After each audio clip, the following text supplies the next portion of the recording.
I had always envied those Instagram models with their big, sparkling eyes. The way their gaze seemed to captivate anyone, it was mesmerizing. So when I got the chance to try colored contact lenses, I leapt at it. It was my first time, and I'll admit, the idea of touching my eyeball made me queasy. But for beauty, I could bear it. Standing in front of the mirror, I practiced holding my eyelid open, the small lens perched delicately on my fingertip. My first attempt failed. My reflexes forced my eyelid shut. "You can do this," I whispered to my reflection. After several tries, the lens finally slipped into place. I blinked rapidly, tears streaming down my face, but when I opened my eyes, I gasped. My reflection stared back with eyes that looked impossibly larger and brighter. The dull brown of my irises was replaced with a vibrant blue, shimmering like glass. I couldn't help but smile. This was worth it. That evening, I went out with my crush. His gaze lingered on me longer than usual, and my confidence soared. He even complimented my eyes, something no one had ever done before. We laughed, drank, and talked for hours. I felt like the center of his world. By the time I stumbled home, tipsy and giddy, I was too exhausted to think about anything.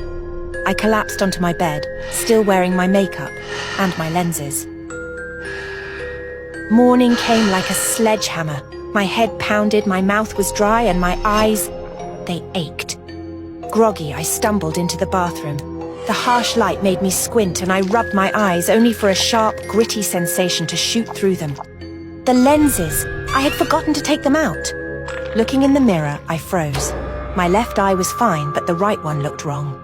The lens had shifted, partially obscuring my pupil. It gave the eerie illusion that I had two pupils in one eye.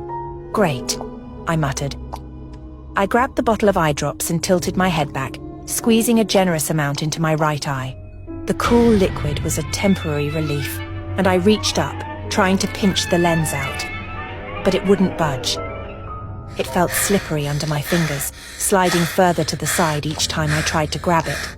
My eye throbbed as I poked and prodded, desperate to dislodge it. "Come on!" I hissed, tears streaming down my face. Instead of coming out, the lens seemed to retreat, slipping deeper under my eyelid. Panic set in as my vision in that eye blurred. The skin around it felt swollen, and a dull, radiating pain started to build. By noon, the entire area was red and puffy. My eye burned, and each blink felt like scraping sandpaper. Defeated, I called an eye doctor. The clinic smelled like antiseptic, and the harsh fluorescent lights made my migraine worse. The doctor's calm demeanor did little to soothe my nerves. "You've got quite a bit of swelling," he said after examining my eye. "I'll try to remove the lens, but you might need more extensive treatment if it's embedded too deeply." His words sent a shiver down my spine.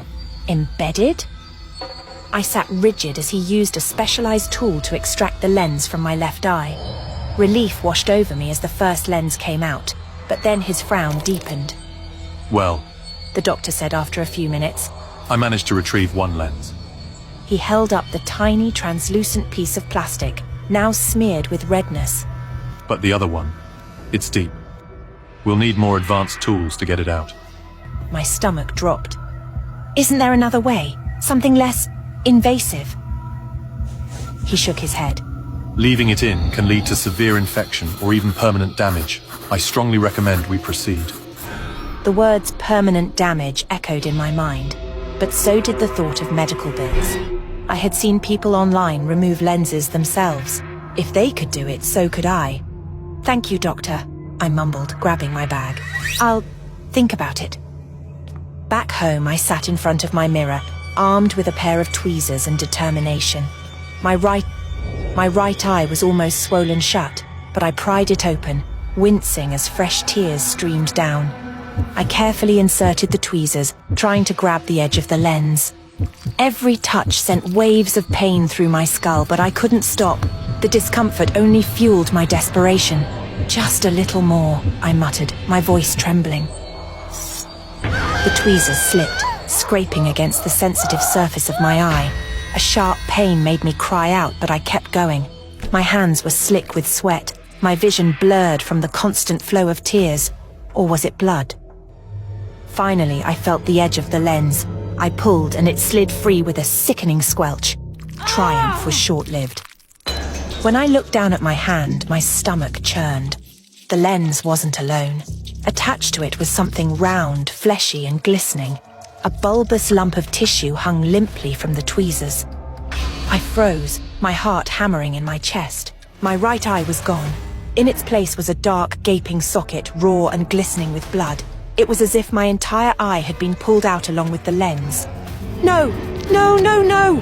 I dropped the eye in panic.